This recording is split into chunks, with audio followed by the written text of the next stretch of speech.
절대 전략 세우겠습니다. 김정수 전문가입니다. 안녕하세요. 네, 안녕하세요. 네, 오늘 장 한마디부터 알려주세요. 선물 옵션 만기일 이후 기조 변화 및 역행 여부가 중요 신호. 이렇게 적었습니다. 지지난번 시간에는 주가 밸류 차별화라는 이야기를 두고 좀 자세하게 설명을 해주셨는데 오늘은 좀 설명을 들어봐야 될 것 같아요. 만기일 전후의 기조 변화 그리고 역행 여부가 중요한 신호다. 역행 여부는 어떤 것인지 설명을 좀 해주시죠. 선물 만기일 전후 기조 변화 및 역행 여부가 중요 신호. 이렇게 이제 말씀을 좀 드렸는데 여기서 이제 기조 변화라는 거는 이제 어떤 거를 의미를 하냐면, 지난주 이제 수요일하고 금요일 날 제가 말씀드렸던 그 키워드가 있어요. 그 키워드가 달러 강세, 원화 약세가 되겠죠. 우리나라로 치게 되면. 그리고 이제 금리 인상. 이게 키워드였잖아요. 달러 강세, 금리 인상 기조 속 기업들의 주가 밸류 차별화. 지난주 수요일하고 금요일 날 제시해드렸던 전략이었고, 그때 이제 제가 코스피 지수 기준으로 제시했던 게 이제 2410을 하향해서 2360 요걸로 제시를 했었었고요. 2660 요거는 그대로 간다. 이런 전략을 제가 지난주에 말씀을 좀 드렸던 것 같아요. 그리고 여기서 이제 기조라는 거는 지금 시장을 좀 장악하고 있는 이 키워드, 그러니까 머니들이 어디에 제일 크게 이제 반응을 하느냐 요건데, 요거는 이제 달러 강세하고 금리 인상이 되겠죠. 금리 인상 같은 경우에는 이제 지금은 우리가 금리 인상에 대한 퍼센테이지를 75베이스 포인트 정도 지금 감안해서 바라봐야 되니까, 지금 이거는 이제 우리가 9월 한 20일 FOMC 회의 이때 가서 이제 우리가 최종적으로 알 수 있는 내용이니까, 금리에 좀 민감한 주식들 같은 경우에는 좀 강력한 매수가 좀 들어오기 어렵다, 이런 이야기를 좀 해드렸던 것 같고요. 그 다음에 이제 달러 강세, 환율과 관련된 부분이 지금 시장을 좀 장악하고 있습니다. 뭐 여러분들도 눈 뜨면은 이 얘기 많이 듣게 되실 텐데 1384원 정도 되거든요. 이거는 뭐 13년 내 최고치잖아요. 그러니까 이거는 우리가 어떻게 생각을 할 수가 있냐면, 좀 시장을 장악하는, 그러니까 현재 시장의 투자 심리를 망가뜨리는, 그죠? 또 이야기거리도 많이 할 수 있을 거 아니에요. 여행 가는 데 있어서, 야, 작년도에는 1150원에 갔는데 이번에 1384원. 그러면 아무래도 이제 소비를 좀 줄어들게 할 거고, 요걸 가지고서 이야기거리를 더 많이 만들 수 있겠죠. 그리고 요런 거는 조금만 자극시키면 투자 심리가 더 나빠지게 만들 수 있어요. 얼마든지 투자 주체들 입장에서는. 그죠? 이런 것들을 이제 적극적으로 저는 활용하고 있다라고 생각을 해요. 투자 주체들이.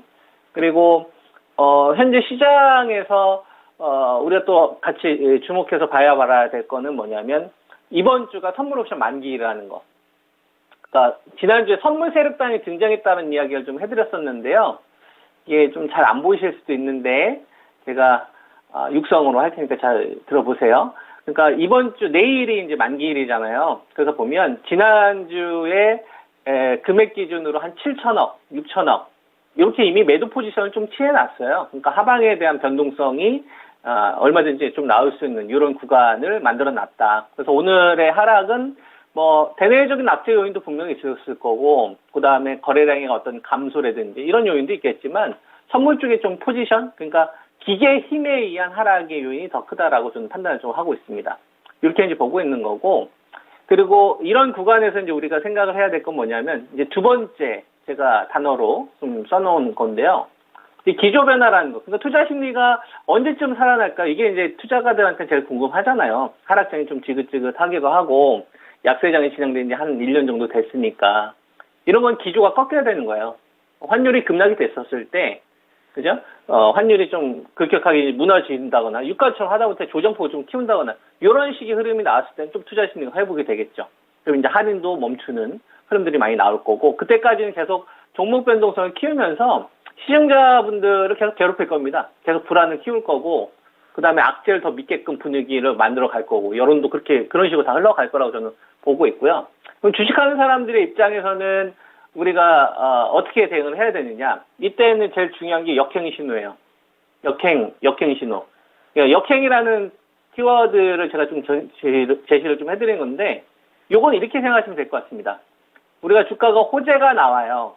그리고 기대감이 커지고 유동성이 많아져요. 그러면 주식은 전구점을 돌파를 해야 되죠. 호재가 나오거나 실적이 좋아지게 되면 그죠? 전구점을 돌파를 해야 되지 않습니까? 일반적으로 우리가 상식으로 판단을 했었을 때. 근데 주식을 하다 보면은 호재가 나옴에도 불구하고 주가가 급락하는 주식들이 많이 나옵니다. 이거는 이제 정점 우려가 있는 거죠. 우리가 대표적으로 생각을 하면은 시젠 같은 경우를 우리가 쉽게 생각할 수 있을 것 같아요. 시젠 같은 경우가 코로나 확진자 이제 급증을 하면서 그죠? 급증을 하면서 사상 최고치 나왔고 또 실적 같은 경우도 수백 프로 성장했는데도 불구하고 그때부터 이제 정점 우려 때문에 떨어지지 않습니까? 그러니까 실적이 호실적이 나와도 그것이 이제 정점 우려 더 이상 이제 잘 나올 것 같지 않다라고 생각을 하게 되면 호재가 나와도 주가가 급락을 합니다. 저는 이걸 역행으로 표현을 하거든요. 그러니까 주가라는 것은 잘 나갈 때는 우리가 이제 호재를 좀 조심을 해야 되는 겁니다. 근데 반대로 악재라는 거, 그 다음에 걱정거리가 많을 때 이게 시스템 붕괴로 간다면 이건 답이 없는 거죠. 시스템 붕괴로 간다면 우리가 알만한 대기업이 하나 망해야 됩니다. IMF 때 우리 기아그룹이 망하고 대우그룹이 망하듯이 그죠? 2008년도에 니만 같은 이런 큰 기업, 그 다음에 AIG 그룹이 망했잖아요. 그래서 전 세계가 완전 망했잖아요. 그러니까 어떤 정치적인 이슈나 수급적인 이슈가 아니라 어느 전 세계적으로 영향력 끼치는 큰 기업이 하나 망해야지 시스템 붕괴로 이어질 수 있거든요. 뭐 미국 대표하는 뭐 메타가 망한다든지 애플이 뭐 사업을 접는다든지 뭐 이러면 이제 전 세계적으로 걷잡을 수 없는 문제가 나오는 거고 그거를 제외한 정치적인 문제나 또는 이제 선물에 의한 이런 변동성 또는 이제 경기 침체에서 오는 이런 요인들은 우리는 자본주의에서 살고 있기 때문에 일방적인 상승이나 일방적인 하락이 계속되지는 않습니다. 즉 극단적인 상황으로 절대 가지 않아요. 극단적인 상황이 된 다음에는 반대를 생각을 해야 됩니다. 폭락된 폭등을 생각해야 되는 거고 거품, 폭등 이후에는 폭락을 우리가 염두를 해야 된다는 얘기죠. 지금 그 반대편이 있지 않나 이런 생각이 드는 거고 그래서 악재가 나와서 호재가 아닌 악재가 나와서 걱정거리가 나오면 주식은 전주점을 깨줘야 되잖아요. 전구점을 돌파하면 안 되지 않습니까? 그러니까 반대로 지금 같은 구간에서 현명하게 우리가 대응할 수 있는 부분은 뭐냐면 악재가 계속 커지는지를 보는 거예요. 환율이 계속 급등하는지를 보는 겁니다. 근데 오히려 전고점을 돌파하거나 장대의 양봉이 나오는 주식들이 나온다. 그럼 이거는 이제 반전 포인트로 우리가 볼 수 있다. 이게 이제 만기일 전후 저는 중요한 투자 포인트로 보고 있고, 그래서 이 역행 가격들을 제가 이제 지금부터 말씀을 좀 드리도록 하겠습니다. 그러니까 두 가지 정도를 체크하시면 될 것 같아요. 첫 번째, 악재가 계속 나와야 됩니다. 그러니까 환율이 신고가가 나와야 된다거나, 그 다음에 뉴스 같은 경우 더 악재들이 도배돼야 돼요. 여러분들 투자 심리가 더 망가져야 되고. 그런데도 불구하고 제가 말씀드린 기업들이 이 기준가를 넘어선다. 그러면은 이 역행 신호가 만들어지고 있구나. 그럼 반대로 갈 수 있구나. 이런 전략을 이제 세울 수 있다 이거죠. 그래서 코스피 지수 기준으로는 지금 현재 제가 제시해 드릴 수 있는 기준은 이 숫자가 약간 좀 바뀔 수 있는데 지금까지는 그대로 보시면 됩니다. 이전에 이제 말씀드렸던 게 2550에서 2660으로 상향을 했었고 2410에서 그다음에 제가 2300 한 60선 정도로 지난주에 좀 제시를 해드렸었잖아요. 한 좀 다운을 좀 시키면서 요건 그대로 가시되 이제 여기서의 역행 신호를 보면서 이제 대응을 하시면 되겠다. 첫 번째, 악재가 계속 커져야 된다는 첫째 조건. 그럼에도 불구하고 기준가를 회복해준 주식이 나오면 이거 반대로 가는구나 시장이. 그러면 이제 여러분들의 포지션을 좀 정하는 데서 도움이 되실 거라 생각을 하고요. 자, 기업들에 대한 가격대를 좀 말씀을 좀 드리도록 하겠습니다. 자, 셀트리온 같은 경우에는 19만 원입니다. 악재가 계속 나와야 돼요. 투자 심리 더 망가져야 되고. 근데 19만 원을 돌아선다. 그러면 이건 바이오직은 반대로 가는구나. 그죠? 오히려 반대 신호가 나오는구나. 이렇게 생각을 하시면 될 것 같고. 그 다음에 배터리 가운데서 지금 LG 에너지 솔루션 같은 경우에는, 이번 하락하는 구간에 어떻게 보면은 포스코 케미칼? 요 주식하고 같이 또는 이제 나노신 소재, 요 정도가 배터리에서 좀 대장 역할을 계속 했었고요. 그 다음에 나머지 배터리 같은 경우에는 좀 소외받거나 좀 시장보다 하향 흐름이 나왔었거든요. 일진 머티리얼즈나 SKC 같은 이런 그룹들이 되겠죠. 예. 요때 이제 딱 애매한 포지션을 취한 기업이 있습니다. 삼성 SDI.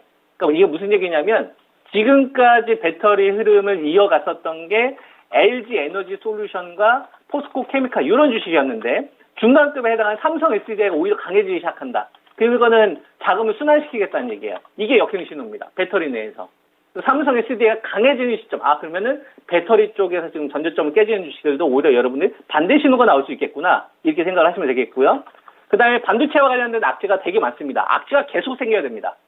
전저점 깨지는 부품주들도 계속 나와야 되고, 그리고 투자 심리는 더 나빠야 되고, 부정적인 기사들이 더 많이 나와야 됩니다. 그럼에도 불구하고 하이닉스가 61선을 넘어선다.